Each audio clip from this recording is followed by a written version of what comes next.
you guys, please stop spoiling Fulani's name. Fulanis are not a bandit. Fulanis, we are not a bandit. Bandits are different, well, Fulanis are different. So please stop spoiling our names.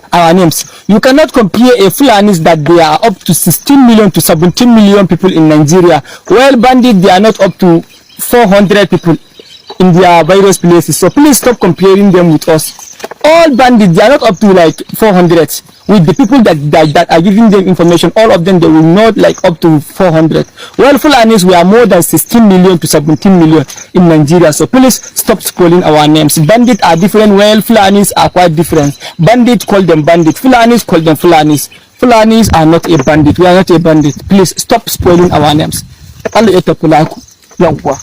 Okay, or you not tell them now. They say Fulani people they carry cow, they disturb people farm. Not true. Say when they do am. Not true. It happen, but me I know they do am. You see, I'm saying true. It they happen, but him, you know they do am. And me, I don't see am plenty times. You know they do am. See this man on the only stick. Raise emergency. Yeah. So you see, the only stick where they carry. Maybe those where they carry gun. They buy somebody inside bush. This man they like that. Na very good person. You understand? So what you fit tell Nigerians? What you say every Fulani where they pursue can the same thing. No, not be the same thing. Okay. Not be the same thing because they get bad Fulani. Yes. Now then they carry cow, they carry gum.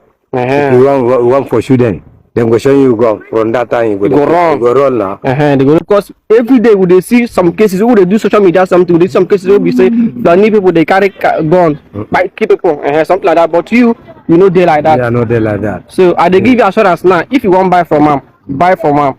You understand? A very good person. As how you do like this now, you know they find anybody trouble. At all. Okay.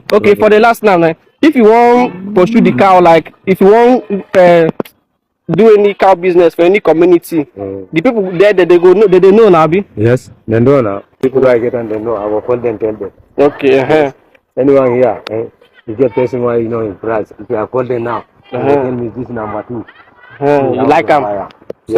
So patronizing is very, very good. You can see the cows from here now. He's a very good man. I remember last comedy. I just see this man this afternoon. I can't shoot 1 or 2 videos here. So I see I make I do 1 or 2 videos with him.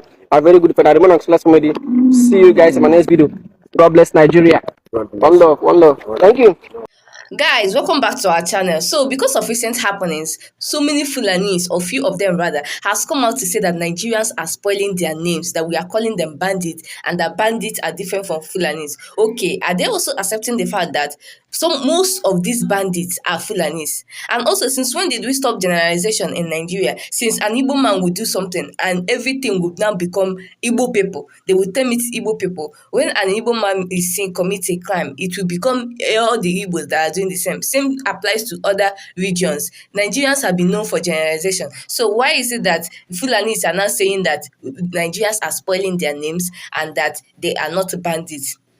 So who are those people that go to people's farm and destroy it? Are they not Fulani?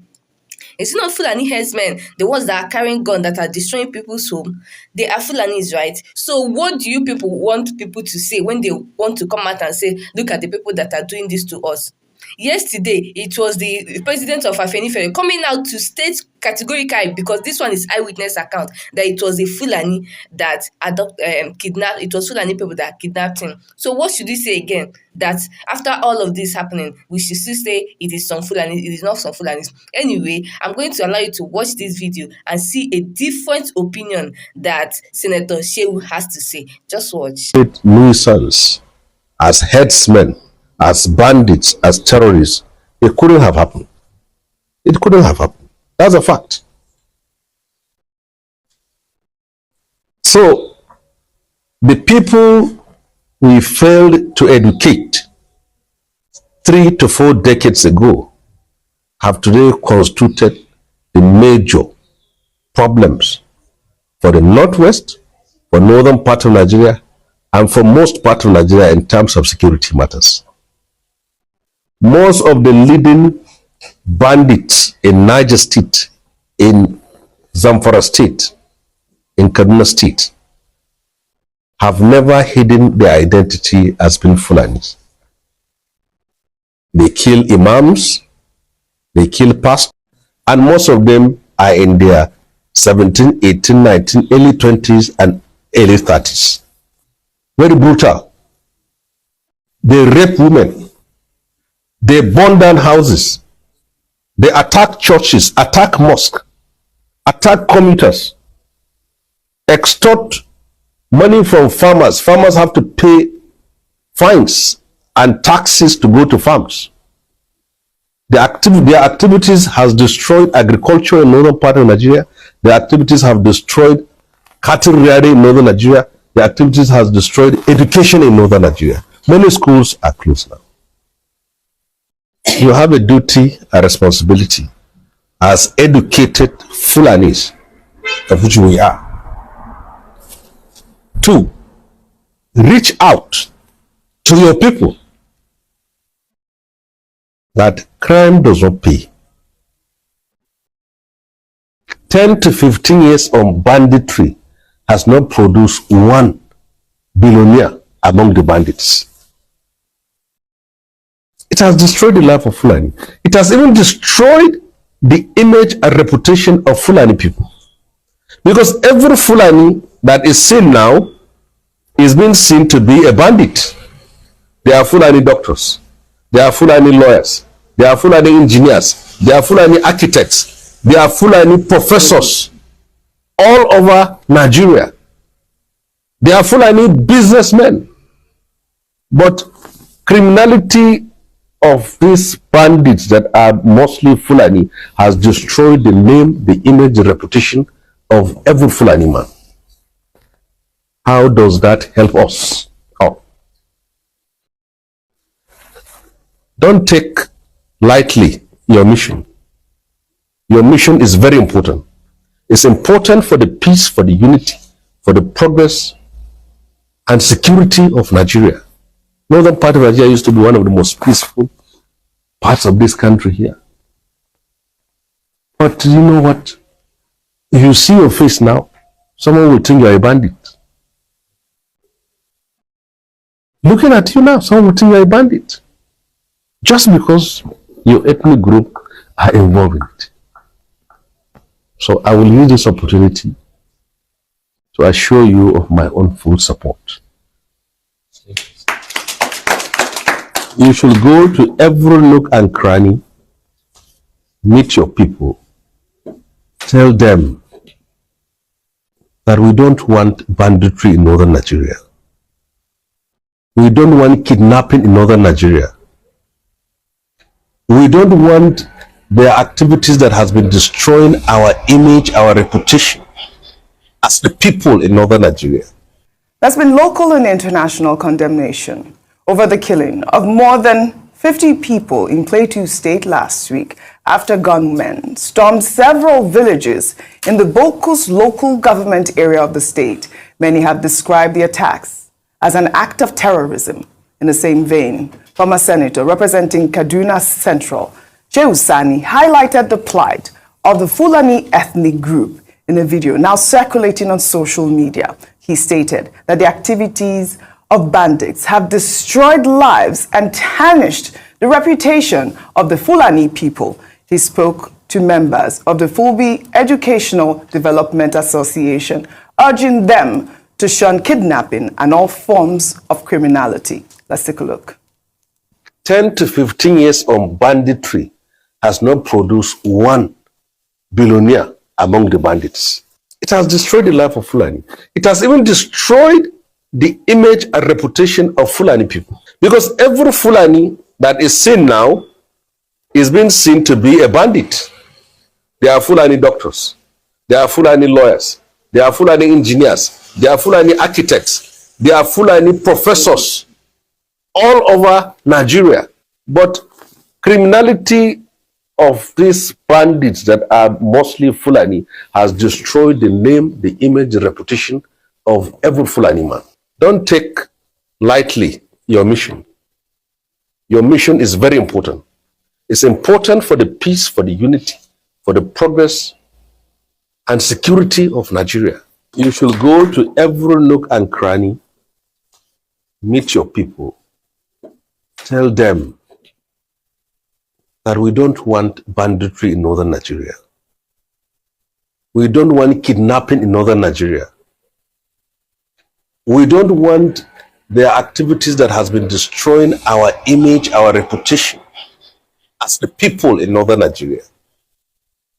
All right. I thought that was such an important soundbite, Vimbai. Really, really on point, Shehu Sani there. I mean, what I took away was the fact that he's saying that, this whole banditry act, I mean, how much money has it really given you? Have you seen a billionaire bandit before? Then what are you doing this for? I loved that soundbite, really, to teach, the people in that area, whoever it is that is committing, those terrorist acts, to stop. But I also loved the fact that he mentioned, the Fulani ethnic group being, tarnished or painted with that brush of, being bandits and, terrorists in the north. What do you make of that?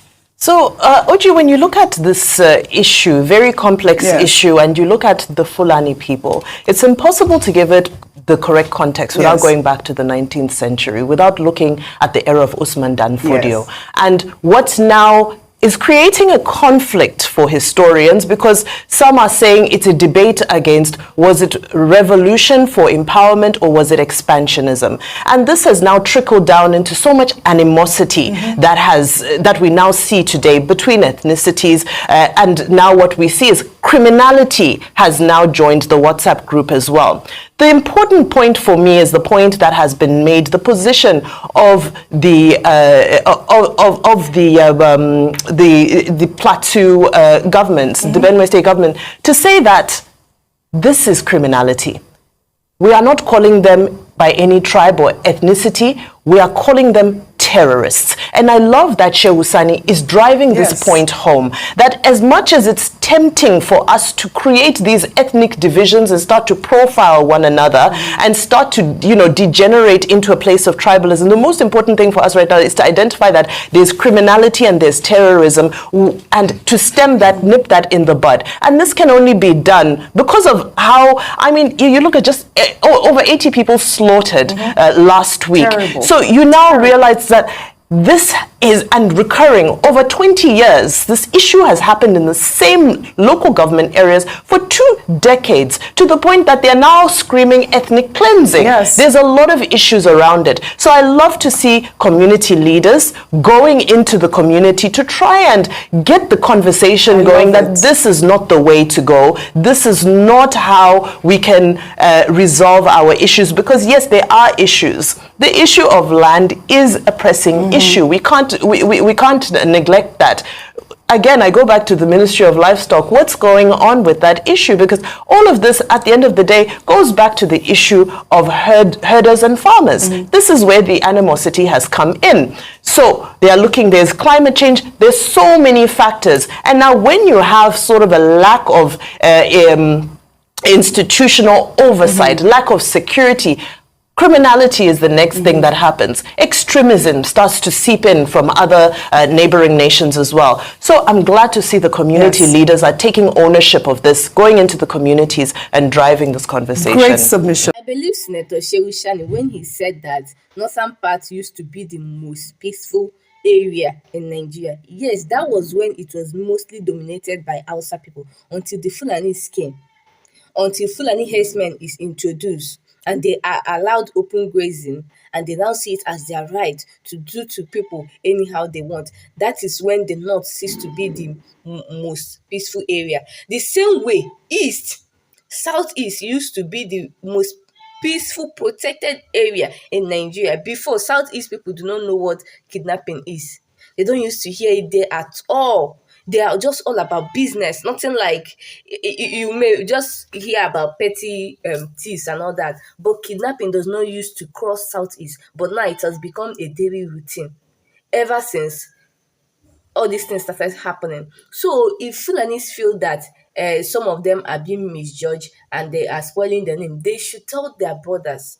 They should help in telling some of their brothers that are causing these bad names for them, and also help to identify them. And also the government, if they want the government to help them, the government should start dealing with some of these people that are really causing the harm in the society, because there is no way to identify who is who.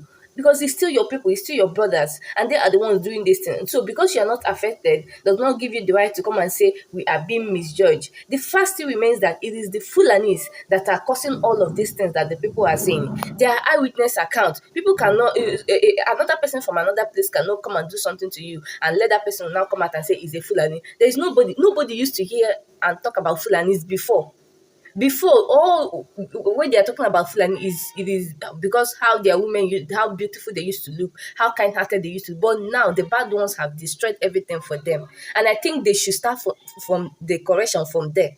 Correcting the bad ones, preaching to them, making education available for them, because I feel like some of them do not even know that these things that they are doing are bad. Making education to be available for them so that they will know this is civilization, this is some things that you're supposed to be doing and some things that you're not supposed to be doing. You're not created to be wearing cows. There are still other things that a Fulani person can do and earn a livelihood. Let them start from that place, not telling people that they are spoiling their name. No, people are saying their own truth. They are saying what they witness. And if it's a Fulani person that did that thing today, they have the right to say it's a Fulani person that did this. So I think they should focus on themselves, their brothers within, before they cannot come out to talk to people about it. Guys, what do you have to say concerning this? Share me your opinion in the comment section. Like and share our video, and don't forget to subscribe to our channel if you have not. I'll see you in my next video. Bye.